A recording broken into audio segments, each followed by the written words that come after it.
ಶ್ರೀ ಗುರುಭ್ಯೋ ನಮಃ ಹರಿ ಓಂ ಪೂಜ್ಯಾಯ ರಾಘವೇಂದ್ರಾಯ ಸತ್ಯಧರ್ಮರತಾಯ ಚ ಭಜತಾಂ ಕಲ್ಪವೃಕ್ಷಾಯ ನಮತಾಂ ಕಾಮಧೇನವೇ.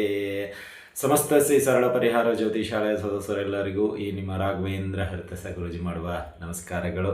ಸಮಸ್ತ ಕುಲ ಬಾಂಧವರಿಗೆ ನಮ್ಮ SSB ಜ್ಯೋತಿಷಾಲಯ ಯೂಟ್ಯೂಬ್ ಚಾನಲ್ಗೆ ಸ್ವಾಗತ ಸುಸ್ವಾಗತ ಕೋರುತ್ತಾ, ಈಗ ಈ ದಿನ ನಾವು ಜುಲೈ ತಿಂಗಳ 2ನೇ ವಾರದ ದ್ವಾದಶ ರಾಶಿಗಳ ಭವಿಷ್ಯ, ಮೇಷರಾಶಿಯಿಂದ ಮೀನರಾಶಿಯವರೆಗೂ ಯಾವೆಲ್ಲ ರೀತಿ ಇರುತ್ತೆ ಮತ್ತು ಈ ಒಂದು ವಾರದ ವಿಶೇಷತೆ ಏನು, ಯಾವ ಗ್ರಹದಿಂದ ಏನೆಲ್ಲ ಅನಾನುಕೂಲಗಳು ಅನುಕೂಲಗಳು ಇವೆ, ಅದೆಲ್ಲವನ್ನು ವಿವರವಾಗಿ ಈ ಒಂದು ವಿಡಿಯೋದಲ್ಲಿ ತಿಳಿದುಕೊಳ್ಳೋಣ ಬನ್ನಿ.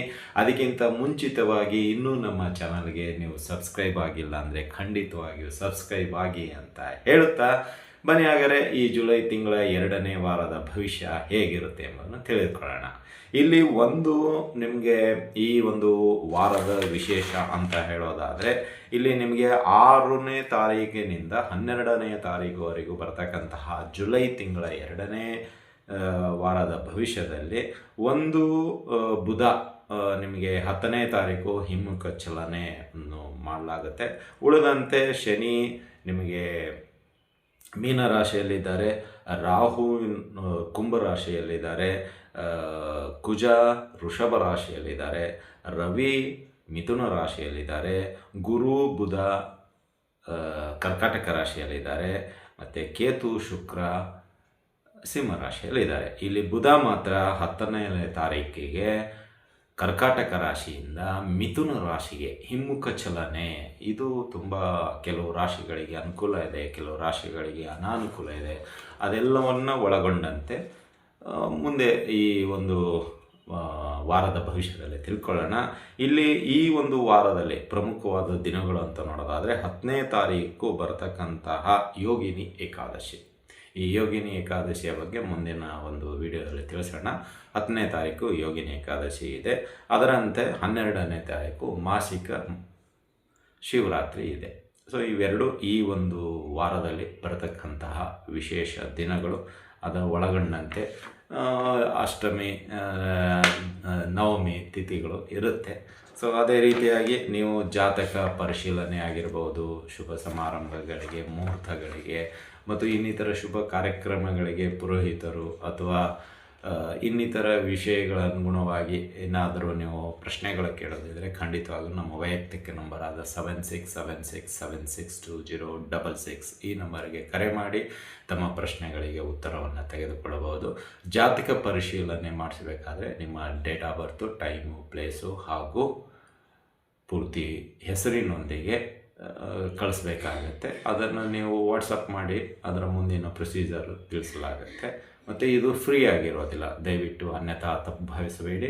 ಯಾಕೆಂದರೆ ಅದರದೇ ಆದಂಥ ಗುರುದಕ್ಷಿಣೆ ಎಂಬುದು ಇರುತ್ತೆ. ಸೊ ಅದನ್ನು ನೀವು ಸಲ್ಲಿಸಿದಾಗ ನಿಮಗೆ ಸಮಯ ಮತ್ತು ದಿನಾಂಕವನ್ನು ತಿಳಿಸಲಾಗುತ್ತೆ ಅಂತ ಹೇಳಲಾಗುತ್ತೆ. ಬನ್ನಿ ಹಾಗಾದರೆ ಈ ಒಂದು ವಾರದ ಪ್ರಮುಖ ವಿಷಯಗಳ ಬಗ್ಗೆ ತಿಳಿದುಕೊಳ್ಳೋಣ. ಇಲ್ಲಿ ಈ ವಾರ ಅಂದರೆ ಇಲ್ಲಿ ಜುಲೈ ತಿಂಗಳು 2ನೇ ವಾರದಲ್ಲಿ ಒಂದು 3 ಯೋಗಗಳು ಕೂಡಿ ಬರುವಂಥದ್ದಾಗತ್ತೆ. ಅದರಲ್ಲಿ ಒಂದು ಧನಯೋಗ, ಗೌರಿ ಯೋಗ ಮತ್ತು ಮಹಾಲಕ್ಷ್ಮಿ ಯೋಗ. ಗೌರಿ ಯೋಗ, ಧನಯೋಗ ಮತ್ತು ಮಹಾಲಕ್ಷ್ಮಿ ಯೋಗ ಇಲ್ಲಿ ಕೂಡಿ ಬರ್ತಾ ಇದೆ. ಅಂದರೆ ಇಲ್ಲಿ ಚಂದ್ರನ ಜೊತೆಗೆ ಕುಜ, ಅಂದರೆ ಇಲ್ಲಿ ಈ ವಾರ ಚಂದ್ರ ಕುಜನ ಜೊತೆ ಸೇರುವುದಂತಾಗುತ್ತೆ. ಅಂದರೆ ವೃಷಭ ರಾಶಿಯಲ್ಲಿ ಬಂದಾಗ ಈ ಒಂದು ಯೋಗಗಳು ಕೂಡಿ ಬರುತ್ತೆ. ಅಂದರೆ ಚಂದ್ರ ಪ್ಲಸ್ ಕುಜ ಒಟ್ಟಿಗೆ ಸೇರಿದಾಗ ಈ ಧನಯೋಗ, ಗೌರಿ ಯೋಗ, ಮಹಾಲಕ್ಷ್ಮಿ ಯೋಗ ಕೂಡಿ ಬರುತ್ತೆ.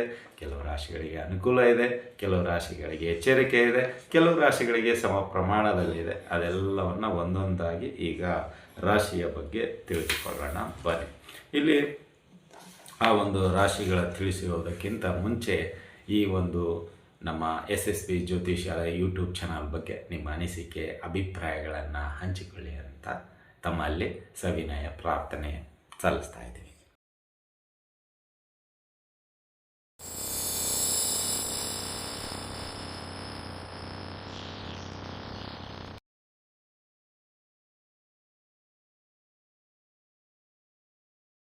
ರಾಶಿಗಳಲ್ಲಿ ಮೂರನೇ ರಾಶಿಯಾಗಿರ್ತಕ್ಕಂತಹ ಮಿಥುನ ರಾಶಿ.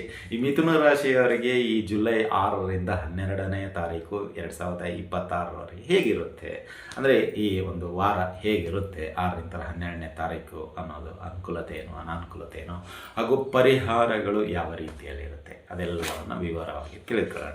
ಇಲ್ಲಿ ಈ ವಾರ 6ರಿಂದ 12ನೇ ತಾರೀಕು ಲಕ್ಷ್ಮೀ ಯೋಗ, ಮಹಾಲಕ್ಷ್ಮಿ ಯೋಗ ಕೂಡಿ ಬರುವಂಥದ್ದು ಇದೆ ನಿಮಗೂ ಕೂಡ. ಅಂದರೆ ಇಲ್ಲಿ ಧನಯೋಗ, ಗೌರಿ ಯೋಗ, ಮಹಾಲಕ್ಷ್ಮಿ ಯೋಗ ಎಲ್ಲವೂ ಒಂದೇ ಇವು. ಸೊ ಆ ಯೋಗ ನಿಮಗೆ ಈ ವಾರ ಕೂಡಿ ಬರುವಂಥದ್ದಿದೆ ಮಿಥುನ ರಾಶಿಯಲ್ಲಿ. ಅಂದರೆ ದುಡ್ಡು ಯಥೇಚ್ಛವಾಗಿ ಯಾವುದೋ ಒಂದು ರೂಪದಲ್ಲಿ ಬರ್ತಾ ಇದೆ. ಸೊ ನಿಮ್ಮ ಒಂದು ಕೆಲಸ ಕಾರ್ಯಗಳಿಂದ ಅಥವಾ ನಿಮ್ಮ ಒಂದು ಹಳೆಯ ಆಸ್ತಿ ಪಾಸ್ತಿಗಳ ಒಂದು ವಿಚಾರದಲ್ಲೇ ಆಗಿರ್ಬೋದು, ಅಥವಾ ಯಾವುದೋ ವ್ಯಕ್ತಿಗೆ ಸಹಾಯ ಮಾಡಿರೋ ವ್ಯಕ್ತಿಗೆ ಇರೋದು, ಅಥವಾ ಈ ಕಮಿಷನ್ ಬೇಸಸ್ಸಲ್ಲಿ ಕೆಲಸ ಮಾಡ್ತಕ್ಕಂಥ ವ್ಯಕ್ತಿಗಳಿಗೆ ದುಡ್ಡು ಬರುವಂಥದ್ದು, ಅಥವಾ ಬೇರೆ ಬೇರೆ ರೂಪದಲ್ಲಿ ಏನೋ ನೀವು ಎಕ್ಸ್ಪೆಕ್ಟ್ ಮಾಡಿರಲ್ಲ, ಈ ವ್ಯಕ್ತಿ ನನಗೆ ಸಹಾಯ ಮಾಡ್ತಾನೆ ಅಥವಾ ಈ ವ್ಯಕ್ತಿ ನನಗೆ ಗುರುತಿಸಿ ಏನಾದರೂ ಸಲ್ಲಿಸುವಂಥದ್ದು, ಅದು ನಿಮಗೆ ಕಂಡುಬರುವಂಥದ್ದು ಈ ವಾರ ಇರುತ್ತೆ. ಅಂದರೆ ಅನ್ಎಕ್ಸ್ಪೆಕ್ಟೆಡ್ ಆಗಿ ದುಡ್ಡು ಬರ್ತಾನೆ ಇರುತ್ತೆ ಈ ವಾರ ಅಂತಲೇ ಹೇಳ್ಬೋದು. ಇನ್ನು ಕೆಲವರು ಕಮೆಂಟ್ ಬಾಕ್ಸಲ್ಲಿ ಹಾಕಿದ್ದೀರಾ, ಗುರುಗಳೇ ನೀವು ಹೇಳ್ತಾ ಇರೋ ವಿಷಯ ಸತ್ಯ, ಈ ಒಂದು ಜುಲೈ ತಿಂಗಳಲ್ಲಿ ಮೊದಲನೇ ವಾರದ ಭವಿಷ್ಯ ಅನುಕೂಲಕರವಾಗಿದೆ. ಸೊ ಕೆಲವೊಂದು ವಿಷಯಗಳಲ್ಲಿ ಸ್ವಲ್ಪ ವಿವರಣೆ ನೀವು ಕೊಡಬೇಕಾಗಿದೆ ಅಂತಲೇ ತಿಳಿದಿದ್ದೀರ. ಆ ಎಲ್ಲ ವಿವರಣೆಗಳು ನಿಮ್ಗೆ ಬೇಕು ಅಂತ ಹೇಳಿದಾಗ ಜಾತಕ ಪರಿಶೀಲನೆ ಮಾಡಿಸ್ಬೇಕಾಗುತ್ತೆ. ಯಾಕಂದರೆ ಇಲ್ಲಿ ನಾವು ಹೇಳ್ತಾ ಇರೋದು ಗೋಚಾರ ಫಲ.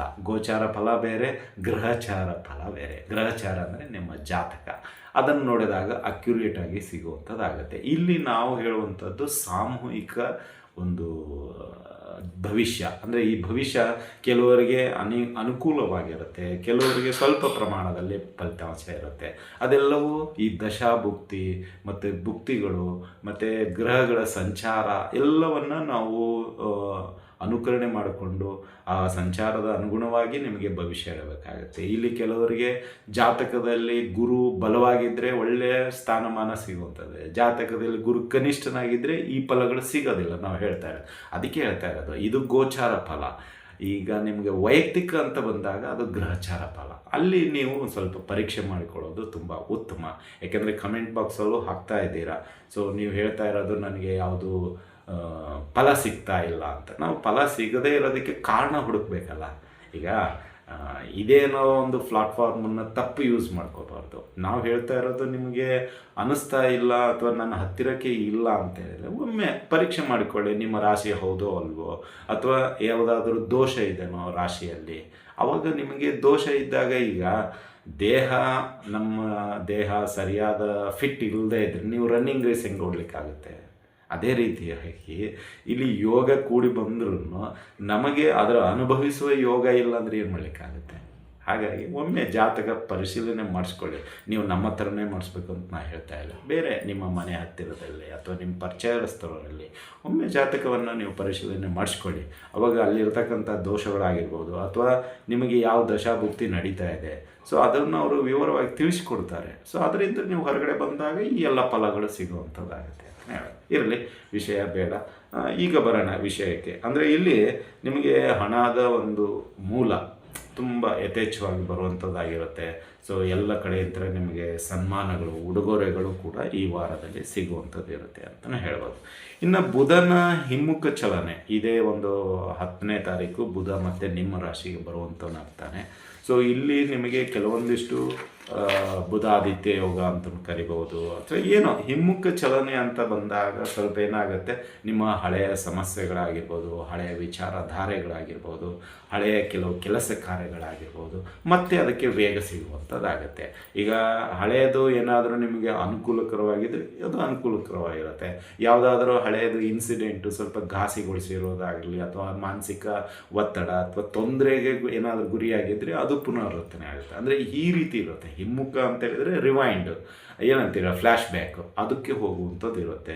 ಕೆಲವು ಅನಾರೋಗ್ಯದ ಸಮಸ್ಯೆ ನಿಮಗೆ ಆ ಸಮಯದಲ್ಲಿ ಇದ್ದರೆ ಅದು ಮತ್ತೆ ನಿಮ್ಮ ರಾಶಿಗೆ ಬುಧ ಬಂದಾಗ ಪ್ರಾರಂಭ ಆಗುತ್ತೆ. ಏನೋ ಸ್ವಲ್ಪ ಸಣ್ಣ ಪುಟ್ಟ ಆರೋಗ್ಯದಲ್ಲಿ ವ್ಯತ್ಯಾಸಗಳು ಕಂಡುಬರುವಂಥದ್ದು ಇರುತ್ತೆ.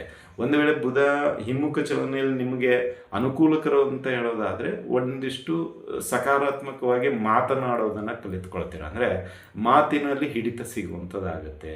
ಒಳ್ಳೆ ವರ್ಣರಂಜಿತ ಅಥವಾ ಅಲಂಕಾರ ರೀತಿಯಲ್ಲಿ, ಅಂದರೆ ಈ ಗ್ರಾಮರ್ ಅಂತೀವಿ, ಆ ರೀತಿಯಲ್ಲಿ ಮಾತನಾಡೋದನ್ನು ಕಲಿತ್ಕೊಳ್ತೀರಾ. ಮತ್ತು ಕೆಲವು ವಿಷಯಗಳಿಗೆ ಕಲಿಯಲು ಆಸಕ್ತಿ ಬರುವಂಥದ್ದಾಗತ್ತೆ. ಅಂದರೆ ಬುಧ ನಿಮ್ಮ ರಾಶಿಗೆ ಬಂದ ಈ ಎಲ್ಲ ಪರಿಣಾಮಗಳು ಉಂಟಾಗುತ್ತೆ.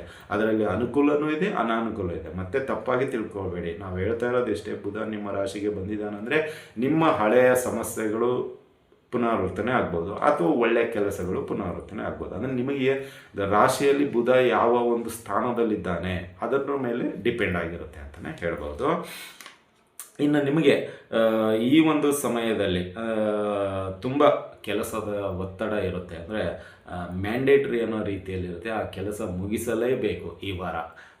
ತುಂಬ ಫೋರ್ಸ್ ಇರುತ್ತೆ, ಅದೇ ರೀತಿ ಟಾಸ್ಕು ಇರುತ್ತೆ. ನೀವು ಅದು ಮಾಡಿದರೆ ಒಂಥರ ಏನೋ ಸಿಗುತ್ತೆ, ಏನೋ ಒಂದು ಹಣ ಇನ್ನೂ ಸ್ವಲ್ಪ ಜಾಸ್ತಿ ಎಕ್ಸ್ಪೆಕ್ಟ್ ಮಾಡ್ಬೋದು ಅನ್ನೋ ಒಂದು ಗೆಸ್ನಿಂದ ತುಂಬ ಪ್ರಯತ್ನ ಮಾಡ್ತೀರಾ ಮತ್ತು ಶ್ರಮ ವಹಿಸ್ತೀರಾ. ಅದಕ್ಕೆ ಏನು ಬೇಕು ಎಲ್ಲವುಗಳನ್ನು ನಿಮ್ಮ ಎಷ್ಟೇನಾಗುತ್ತೆ ತುಂಬ ವಾಲಂಟಿಯರ್ ಆಗಿ ಪ್ರಯತ್ನ ಮಾಡುವಂಥದ್ದಾಗತ್ತೆ. ಯಾರ್ಯಾರ ಹತ್ರನೂ ಸಹಾಯ ತೆಗೆದುಕೊಳ್ತೀರಾ, ಇಲ್ಲ ನನಗೆ ಖಂಡಿತವಾಗೂ ನಿಮ್ಮ ಸಹಾಯ ಬೇಕು ಅಂತ ಹೇಳಿ ಅವ್ರನ್ನ ರಿಕ್ವೆಸ್ಟ್ ಮಾಡಿ, ಕನ್ವಿನ್ಸ್ ಮಾಡಿ, ಅವ್ರಿಗೆ ಬೇಕು ಬೇಡುಗಳನ್ನೆಲ್ಲವನ್ನು ನೋಡಿಕೊಂಡು ನಿಮ್ಮ ಕೆಲಸವನ್ನು ಸಕ್ಸಸ್ ಮಾಡ್ಕೊಳ್ಳೋವಂಥದ್ದಾಗುತ್ತೆ ಮಿಥುನ ರಾಶಿಯವರು ಅಂತಲೇ ಹೇಳ್ಬೋದು. ಇನ್ನು ಅದೇ ರೀತಿಯಾಗಿ ನಿಮಗೆ ಈ ಒಂದು ಸಮಯದಲ್ಲಿ ತೊಂದರೆ ಕೊಡೋರು ಸ್ವಲ್ಪ ಇರ್ತಾರೆ, ಲೆಫ್ಟು ರೈಟು. ಅಂದರೆ ನಿಮ್ಮ ಶತ್ರುಗಳಾಗಿರ್ಬೋದು, ಮಿತ್ರರಾಗಿರ್ಬೋದು, ಹಿತಶತ್ರುಗಳಾಗಿರ್ಬೋದು. ಅಂದರೆ ನಿಮ್ಮ ಕೆಲಸಕ್ಕೆ ಸ್ವಲ್ಪ ಡಿಸ್ಟರ್ಬೆನ್ಸ್ ಮಾಡೋವಂಥದ್ದು, ಏನೋ ನೀವು ಕೆಲಸ ಮಾಡಿ ಹೋಗುವಂಥದ್ದು ಇರುತ್ತೆ. ಇದಕ್ಕಿದಂಗೆ ಏನೋ ಒಂದು ಹೇಳ್ಬಿಡೋದು, ಎಲ್ಲ ಮೊನ್ನೆ ಅವ್ರು ಬಂದಿದ್ದರು, ಇದು ಏನು ಆಗಲ್ಲ ಅಂತ ಹೇಳಿದರು ಅಂತ ಸುಮ್ಮನೆ ಹುಳ ಬಿಟ್ಬಿಡೋದು. ನೀವು ಪಾಪ ಎಲ್ಲರ ಹತ್ರ ರಿಕ್ವೆಸ್ಟ್ ಮಾಡಿ ಅವ್ರ ಕೈ ಕಾಲು ಬಿದ್ದು ಅದನ್ನು ಮೂವ್ ಮಾಡುವಂಥದ್ದು, ಅವ್ರು ಏನೋ ಒಂದು ಹುಳ ಬಿಡೋದು. ಅಂದರೆ ನೀವೆಲ್ಲಿ ಗೆದ್ದುಬಿಡ್ತೀರೋ, ನಾನು ಸೋತೋಗ್ಬಿಡ್ತೀನೋ ಅನ್ನೋ ಒಂದು ಅವನಿಗೆ ಮುನ್ಸೂಚನೆ ಗೊತ್ತಾಗ್ತಾ ಇದೆ. ಹಾಗಾಗಿ ಏನೋ ಒಂದು ಇರುವೆ ಬಿಟ್ಬಿಡ್ತಾನೆ. ಇಲ್ಲ ಅವ್ರ ಮನೆ ಬಂದು ಹಿಂಗೆ ಹೇಳೋದ್ರು, ನೋಡು ಮತ್ತು ನೀನು ಏನು ಮಾಡ್ತೀಯ ಅಂದರೆ ಇಲ್ಲಿ ಆ ವ್ಯಕ್ತಿ ಏನಂತೀರ ಗಮನ ಕೊಡೋದೇ ಇರೋದೇ ತುಂಬ ಉತ್ತಮ. ಅಂದರೆ ನೀವು ಒಳ್ಳೆ ದಾರಿಯಲ್ಲಿ ಹೋಗ್ತಾ ಇದ್ದೀರಾ, ಅವನು ಟೀಕೆ ಮಾಡ್ತಾ ಇದ್ದಾನೆ ಅಂದರೆ ಒಳ್ಳೆ ದಾರಿಯಲ್ಲಿ ಹೋಗ್ತಾ ಇದ್ದೀರಾ, ಅದನ್ನು ಅರ್ಥ ಮಾಡ್ಕೊಳ್ಳಿ. ಈಗ ಮೋದಿಗೆ ವಿರೋಧಿಗಳೇ ಜಾಸ್ತಿ, ಬಟ್ ಅಂಧಭಕ್ತರು ಅಂತಲೂ ಕರೀತಾರೆ ಕೆಲವರು. ಯಾಕೆ ಅಂದರೆ ನಾವೆಲ್ಲ ಇರ್ತೀವಲ್ಲ ಅವ್ರಿಗೆ ಸಪೋರ್ಟ್ ಮಾಡೋವಂಥವ್ರು. ಅಂದರೆ ಯಾರ್ಯಾರಿಗೆಲ್ಲ ಬುದ್ಧಿ ಇದೆ ಅವರೆಲ್ಲ ಮೋದಿಗೆ ಸಪೋರ್ಟ್ ಇರುತ್ತೆ, ಅಥವಾ ಏನೋ ಅವ್ರಿಗೆ ಅನುಕೂಲ ಮಾಡಿರತಕ್ಕಂಥ ವ್ಯಕ್ತಿ ಸಪೋರ್ಟ್. ಕೆಲವ್ರಿಗೆ ಅವರಿಂದ ಅನುಕೂಲ ತೆಗೆದುಕೊಂಡ್ರು ತೆಗೊಳ್ಳುವಂತಹ ಬುದ್ಧಿ ಇರುತ್ತಲ್ಲ, ಏನು ಮಾಡೋಕ್ಕಾಗೋದಿಲ್ಲ. ಅಂಥ ವ್ಯಕ್ತಿಗಳು ನಿಮಗೆ ಈ ವಾರದಲ್ಲಿ ಸಿಗುವಂಥವ್ರು ಆಗ್ತಾರೆ ಅಂತಲೇ ಹೇಳ್ಬೋದು. ಇನ್ನು ನಿಮ್ಮ ಕೆಲಸ ಕಾರ್ಯಗಳು ಮಿಂಚಿನ ವೇಗದಲ್ಲಿ ಪ್ರಾರಂಭವಾಗಿ ಮಿಂಚಿನ ವೇಗದಲ್ಲಿ ಕೊನೆಗೊಳ್ಳುವಂಥದ್ದಾಗುತ್ತೆ. ಅಂದರೆ ನೀವು ಒಂದು ಕ್ಷಣವೂ ಈ ವಾರ ಟೈಮ್ ವೇಸ್ಟ್ ಮಾಡಲು ಇಷ್ಟಪಡೋದಿಲ್ಲ ಮಿಥುನ ರಾಶಿಯವರು. ಇದಕ್ಕೆ ಕಾರಣ ಬುಧ ನಿಮ್ಮ ರಾಶಿಗೆ ಬರ್ತಾ ಇರೋದು. ಆಲ್ರೆಡಿ ರವಿ ನಿಮ್ಮ ರಾಶಿಯಲ್ಲೇ ಇರುವಂಥದ್ದು. ರವಿ ಅಂದರೆ ಒಂಥರ ಸ್ಟೇಟಸ್ಸು, ಅಂದರೆ ಏನಂತೀರ, ಜವಾಬ್ದಾರಿ ಕೊಡುವಂಥ ವ್ಯಕ್ತಿ. ಜ್ಯೋತಿಷ್ಯ ಶಾಸ್ತ್ರದಲ್ಲಿ ಸೂರ್ಯನ ನಾವು ತಂದೆ ಪಿತಾಮಹ ಅಂತೀವಿ, ಚಂದ್ರನ ತಾಯಿ ಅಂತೀವಿ. ಸೊ ಹಾಗಾಗಿ ಇಲ್ಲಿ ನಿಮ್ಮ ಜವಾಬ್ದಾರಿ ಸರಿಯಾಗಿ ಇರುವಂತೆ ನಾವು ನೋಡ್ಕೊಳ್ತಾನೆ, ನಿಮಗೆ ಒಳ್ಳೆಯ ಗೌರವ ಸನ್ಮಾನಗಳು ಬರುವಂತೆ ನೋಡ್ತಾನೆ. ಅದರ ಜೊತೆಗೆ ಬುಧ ಬಂದು ಸೇರಿಕೊಂಡಾಗ ಏನಾಗುತ್ತೆ ಅಂದರೆ ನಾನು ಅದೇ ಹೇಳ್ತಾ ಇದ್ದೇನೆ, ಜಾತಕದಲ್ಲಿ ಬುಧ ಅನುಕೂಲಕರವಾಗಿದ್ದರೆ ಈ ಯೋಗ ಸಿಗುತ್ತೆ. ಮತ್ತು ತಪ್ಪಾಗಿ ತಿಳ್ಕೊಬೇಡಿ, ನನಗೇನು ಸಿಗ್ತಾ ಇಲ್ಲ, ತುಂಬ ಬೇಜಾರಾಗುತ್ತೆ. ಕೆಲವೊಮ್ಮೆ ನಾವು ಹೇಳುವಂತಹ ಮಾತುಗಳು ನಿಮ್ಗೆ ಅರ್ಥ ಮಾಡ್ಕೊಳ್ಳೋಕೆ ಆಗ್ತಾ ಇದ್ದಾಗ ಏನೋ ಒಂದು ಕಮೆಂಟ್ಸ್ ಹಾಕ್ಸ್ಬಿಟ್ಟಾಗ ನಮಗೂ ಇಷ್ಟೆಲ್ಲ ನಾವು ನಿಮಗೆ ಹೇಳ್ತಾ ಇದ್ರು, ನೀವು ಯಾವುದೋ ವ್ಯಕ್ತಿಯ ಒಂದು ಜ್ಯೋತಿಷ್ಯ ಕೇಳಿ ನಮ್ಮ ಒಂದು ಜ್ಯೋತಿಷ್ಯಕ್ಕೆ ತುಲನೆ ಮಾಡಿಕೊಂಡು ನೀವು ಹೇಳಿರೋದು ಹೀಗೆ ಹಾಗೆ ಅಂದಾಗ ಸ್ವಲ್ಪ ಮನಸ್ಸಿಗೆ ಬೇಜಾರಾಯಿತು. ಹೋದ ವಾರ ದಯವಿಟ್ಟು ಹಾಗೆ ಮಾಡಲಿಕ್ಕೆ ಹೋಗಬೇಡಿ. ಅಂದರೆ ಇಲ್ಲಿ ನಾವು ಹೇಳ್ತಾ ಇರೋದು ಜಾತಕದಲ್ಲಿ ನಿಮ್ಮ ಒಂದು ನೋಡ್ಕೋಬೇಕು, ಬುಧ ಕನಿಷ್ಠನಿದ್ದಾನೋ ಅಥವಾ ಗರಿಷ್ಠನಾಗಿದ್ದಾನೋ ಅನ್ನೋದು ಅದರ ಮೇಲೆ ಡಿಪೆಂಡ್ ಆಗಿರುತ್ತೆ. ಈಗ ನಾವು ಹೇಳ್ತಾ ಇರೋದು ಸಿಗುವಂಥದ್ದು ಯೋಗ ಬರಬೇಕಂದ್ರೆ ಬುಧ ಸ್ಟ್ರಾಂಗ್ ಆಗಿರಬೇಕು ಜಾತಕದಲ್ಲಿ, ಅಂದರೆ ಗರಿಷ್ಠನಾಗಿರ್ಬೇಕು. ಕನಿಷ್ಠನಾಗಿದ್ದರೆ ಅಥವಾ ಈ ದುಷ್ಟಗ್ರಹಗಳ ಜೊತೆ ಕುಜ, ಶನಿ, ರಾಹು ಅಥವಾ ಕೇತು ಕಾಂಬಿನೇಷನಲ್ಲಿ ಏನಾದರೂ ಮೂವ್ ಆಗ್ತಾ ಇದ್ದರೆ ಕನಿಷ್ಠನಾಗಿರ್ತಾನೆ, ಅಥವಾ ಸ್ಥಾನಗಳು ನೋಡಿದಾಗ ಕನಿಷ್ಠನಾಗಿರ್ತಾನೆ. ಅವುಗಳನ್ನೆಲ್ಲ ನೋಡಬೇಕಾಗತ್ತೆ. ಸುಮ್ಮನೆ ಕಮೆಂಟ್ ಬಾಕ್ಸ್ ಇದೆ ಅಂತೇಳಿ ದಯವಿಟ್ಟು ಏನೇನೋ ಬರೆಯಲು ಹೋಗಬೇಡಿ. ಅಂತಲೇ ಹೇಳ್ತಾ ಇದ್ದೀವಿ. ಇನ್ನು ಈ ಒಂದು ವಿಷಯದಲ್ಲಿ ಬರೋದಾದರೆ ಈ ವಾರ ತುಂಬ ನಿಮ್ಮ ಒಂದು ಟೈಮ್ ಶೆಡ್ಯೂಲ್ ಇರುತ್ತಲ್ಲ, ತುಂಬ ಬ್ಯುಸಿ ಇರುವಂಥದ್ದು ಇರುತ್ತೆ. ಮತ್ತು ನಿಮ್ಮದೇ ಆದಂಥ ಕೆಲವು ಕಾರ್ಯಕ್ರಮಗಳಿಗೆ ಪ್ರಿಯಾರಿಟಿ ಕೊಡುವಂಥದ್ದಾಗುತ್ತೆ. ಆದರೆ ಈ ವಾರ ಮಿಥುನ ರಾಶಿಯವರಿಗೆ ಸ್ವಲ್ಪ ಹೈಫೈ ರೀತಿಯಲ್ಲಿ ಇರುವಂತೆ ನೋಡಿ, ಅದೇ ಸ್ಟೇಟಸ್ ಅಂತೀನಲ್ಲ, ಈ ಸೂರ್ಯ ನಿಮ್ಮ ರಾಶಿಯಲ್ಲಿ ಇರೋದರಿಂದ ಅದನ್ನು ಸ್ವಲ್ಪ ಅವನ್ನೆಲ್ಲ ನೋಡ್ಕೊಳ್ತಾನೆ, ಡಿಗ್ನಿಟಿ ಮೇಂಟೈನ್ ಅಂತೀವಿ, ಅದನ್ನು ನೀವು ಈ ವಾರ ಮಾಡುವಂಥವ್ರಾಗ್ತೀರಾ ಅಂತಲೇ ಹೇಳ್ಬೋದು. ಇನ್ನು ಅದೇ ರೀತಿಯ ಇಲ್ಲಿ ಬಂಧು ಬಳಗ, ಸ್ನೇಹಿತರು ಮುಂತಾದ ವ್ಯಕ್ತಿಗಳ ಜೊತೆಗೆ ನೀವು ಈ ಒಂದು ವಾರ ಸಂಪರ್ಕದಲ್ಲಿ ಇರ್ತೀರ, ಅಥವಾ ಹಳೆಯ ಸಂಬಂಧಿಕರಾಗಿರ್ಬೋದು ಅಥವಾ ಮಿತ್ರರಾಗಿರ್ಬೋದು, ಭೇಟಿಯಾಗುವಂಥ ಅವಕಾಶಗಳೇ ಈ ವಾರ ಕೂಡಿ ಬರುವಂತಾಗುತ್ತೆ. ಅವರು ನಿಮ್ಮ ಮನೆಗೆ ಬರ್ಬೋದು, ಅಥವಾ ನೀವು ಅವ್ರ ಮನೆಗೆ ಹೋಗಿ ಆಗ್ಬೋದು, ಅಥವಾ ಯಾವುದೂ ಆಗಲಿಲ್ವಾ ಯಾವುದಾದ್ರೂ ಒಂದು ಕಾರ್ಯಕ್ರಮದಲ್ಲಾದರೂ ನೀವು ಭೇಟಿಯಾಗುವಂಥವ್ರು ಆಗ್ತೀರಾ ಈ ವಾರ ಮಿಥುನ ರಾಶಿಯವರು ಅಂತಲೇ ಹೇಳ್ಬೋದು. ಇನ್ನು ನೆಗೆಟಿವ್ ಪಾರ್ಟ್ ಅಂತ ಬರೋದಾದರೆ ನಿಮಗೆ ಈ ವಾರ ಸ್ವಲ್ಪ ಅಧಿಕವಾದ ಖರ್ಚುಗಳಿರುತ್ತೆ. ಆದಾಯ ಬರುತ್ತೆ, ಇಲ್ಲ ಅಂತ ನಾನು ಹೇಳ್ತಾ ಇದ್ದೀನಿ, ಬಟ್ ಅಧಿಕವಾದ ಖರ್ಚುಗಳಿರುತ್ತೆ. ಸ್ವಲ್ಪ ಆರೋಗ್ಯದಲ್ಲಿ ಜ್ವರಾದಿಗಳು ಬಂದು ಸ್ವಲ್ಪ ಖರ್ಚುಗಳು ಬರುವಂಥದ್ದು ಇರುತ್ತೆ. ಅದೇ ಒಂದು ಸ್ವಲ್ಪ ಅನಾವಶ್ಯಕವಾದ ಖರ್ಚುಗಳಂತೀವಿ. ಯಾಕೆ ಅಂತ ಹೇಳಿದ್ರೆ ದೇಹ ಬಳಲು ಬಿಟ್ಟಿರುತ್ತೆ, ತುಂಬ ಶ್ರಮ ವಹಿಸಿರ್ತೀರ, ಕಷ್ಟಪಟ್ಟು ದುಡ್ದಿರ್ತೀರ, ಮತ್ತು ರಾತ್ರಿ ಹಗಲು ಅನ್ನೋದೇ ಅದರ ಬಗ್ಗೆ ಕಾನ್ಸೆಪ್ಟನ್ನು ನೀವು ಗಣನೆಗೆ ತೆಗೆದುಕೊಂಡಿರ್ತೀರ. ಇದರಿಂದ ಏನಾಗುತ್ತೆ ಅಂದರೆ ಸ್ವಲ್ಪ ದೇಹ ಆಯಾಸಗೊಂಡಿರುತ್ತೆ. ಹಾಗಾಗಿ ಸ್ವಲ್ಪ ಆರೋಗ್ಯದಲ್ಲಿ ಜ್ವರಾದಿಗಳು ಬರ್ಬೋದು, ತೊಂದರೆ ಏನಿಲ್ಲ, ಬಟ್ ಖರ್ಚುಗಳಾಗುತ್ತೆ ಅಷ್ಟೇ ಅಂತಲೇ ಹೇಳ್ಬೋದು. ಇನ್ನು ಅದೇ ರೀತಿಯಾಗಿ ಈ ಒಂದು ವಾರ ಒಂಥರ ಕಾಂಪಿಟೇಷನ್ ರೀತಿಯಲ್ಲಿ ಇರುತ್ತೆ, ಸ್ಪರ್ಧೆ ಇರುವಂತೆ ಇರುತ್ತೆ, ಈ ಪರೀಕ್ಷಾ ಬರೆಯುವ ವಿದ್ಯಾರ್ಥಿ ರೀತಿಯಲ್ಲಿ ಇರುತ್ತೆ. ಹಾಗಾಗಿ ದೇಹ ಸ್ವಲ್ಪ ಆಯಾಸಗೊಂಡಿರುತ್ತೆ ಅಷ್ಟೇ, ಬಟ್ ಅದರಲ್ಲಿ ನೀವು ಯಶಸ್ವಿ ಆಗ್ತೀರಾ ಅಂತಲೇ ಹೇಳ್ಬೋದು. ಇನ್ನು ಈ ಒಂದು ಮಹಾಲಕ್ಷ್ಮಿ ಯೋಗ ನಿಮಗೆ ಇನ್ನೂ ಹೆಚ್ಚಿನ ಅಭಿವೃದ್ಧಿ ಆಗಬೇಕು ಅಂದರೆ ಶುಕ್ರವಾರ ದಿನ ಮಹಾಲಕ್ಷ್ಮಿಯ ಪೂಜೆಯನ್ನು ಮಾಡಿ, ಮಹಾಲಕ್ಷ್ಮೀ ದೇವಿಯ ಒಂದು ಕನಕದಾರ ಸ್ತೋತ್ರವನ್ನು ಪಠಣೆ ಮಾಡಿ, ಮತ್ತು ಮಹಾಲಕ್ಷ್ಮಿಯ ಅಷ್ಟೋತ್ತರವನ್ನು ಪಠಣೆ ಮಾಡಿ, ದೇವಸ್ಥಾನಗಳಲ್ಲಿ ಕುಂಕುಮಾರ್ಚನೆ ಸೇವೆಯನ್ನು ಮಾಡಿಸಿ. ಇದರಿಂದ ನಿಮ್ಮ ಒಂದು ಕುಟುಂಬ ನಿಮಗೆ ಒಳ್ಳೆಯ ಆಯುರಾರೋಗ್ಯ, ಭಾಗ್ಯ, ಆ ತಾಯಿಯ ಕೃಪಕಟಾಕ್ಷ ಎಲ್ಲವೂ ಸಿಗುವಂಥದ್ದಾಗುತ್ತೆ ಅಂತಲೇ ಹೇಳ್ಬೋದು. ಇನ್ನು ಪರಿಹಾರದ ವಿಷಯಕ್ಕೆ ಬರೋದಾದರೆ ಮಿಥುನ ರಾಶಿಯವರಿಗೆ ಈ ವಾರ ಸಾಧ್ಯವಾದಷ್ಟು ಮೌನವಾಗಿ ನಿಮ್ಮ ಕೆಲಸದ ಮುಖಾಂತರ ಮಾತನ್ನು ಕಡಿಮೆ ಮಾಡಿ ಕೆಲಸದ ಮುಖಾಂತರ ಅವರಿಗೆ ಉತ್ತರ ಕೊಡಿ. ಇದರಿಂದ ನೀವು ತುಂಬ ಅನುಕೂಲ ಆಗುತ್ತೆ. ಈ ಮಹಾಲಕ್ಷ್ಮಿ ಯೋಗ, ಧನ ಯೋಗ, ಗೌರಿ ಯೋಗ ಒಳ್ಳೆಯ ಯಶಸ್ವಿಯಾಗುವಂಥದ್ದಾಗುತ್ತೆ ಅಂತಲೇ ಹೇಳ್ಬೋದು. ಇನ್ನು ಪರಿಹಾರ ಅಂತ ಬಂದಾಗ ನೀವು ಸಾಧ್ಯವಾದಷ್ಟು ವಿಷ್ಣು ಸಹಸ್ರನಾಮ ಸ್ತೋತ್ರ, ಅದರ ಜೊತೆಗೆ ದಕ್ಷಿಣಮೂರ್ತಿ ಸ್ತೋತ್ರವನ್ನು ಪಠನೆ ಮಾಡಿ. ಇದರಿಂದ ನಿಮಗೆ ಅನುಕೂಲಕರವಾಗುತ್ತೆ. ಏನೇ ಕಷ್ಟಗಳು ಇದ್ರೂ ಬಗೆಹರಿಯುವಂಥದ್ದಾಗುತ್ತೆ ಅಂತ ಹೇಳ್ಬೋದು. ಇದಾಗಿತ್ತು ಮಿಥುನ ರಾಶಿಯವರ ಈ ವಾರದ ಭವಿಷ್ಯ. ಈ ಭವಿಷ್ಯ ನಿಮ್ಗೆ ಇಷ್ಟ ಆಗಿದ್ದರೆ ಲೈಕ್ ಮಾಡಿ, ಜಾಸ್ತಿ ಇಷ್ಟ ಆಗಿದ್ದರೆ ಶೇರ್ ಮಾಡಿ, ಹಾಗೂ ನಮ್ಮ SSB ಜ್ಯೋತಿಷಾಲಿ ಯೂಟ್ಯೂಬ್ ಚಾನಲ್ ಬಗ್ಗೆ ನಿಮ್ಮ ಅನಿಸಿಕೆ, ಅಭಿಪ್ರಾಯ ಹಾಗೂ ಸಬ್ಸ್ಕ್ರೈಬ್ ಮಾಡ್ಕೊಂಡಿಲ್ಲ ಅಂದರೆ ಸಬ್ಸ್ಕ್ರೈಬ್ ಮಾಡ್ಕೊಳ್ಳಿ ಅಂತ ಹೇಳ್ತಾ ಇಲ್ಲಿಗೆ ವಿಷಯ ಮುಗಿಸ್ತಾ ಇದ್ದೀವಿ. ಮತ್ತೆ ಮುಂದಿನ ರಾಶಿಯೊಂದಿಗೆ ಭೇಟಿಯಾಗೋಣ. ಅಲ್ಲಿವರೆಗೆ ಶುಭಮಸ್ತು, ಶುಭಂ ಭೂಯಾತ್, ಸರ್ವೇ ಜನಃ ಸುಖಿನೋ ಭವಂತು.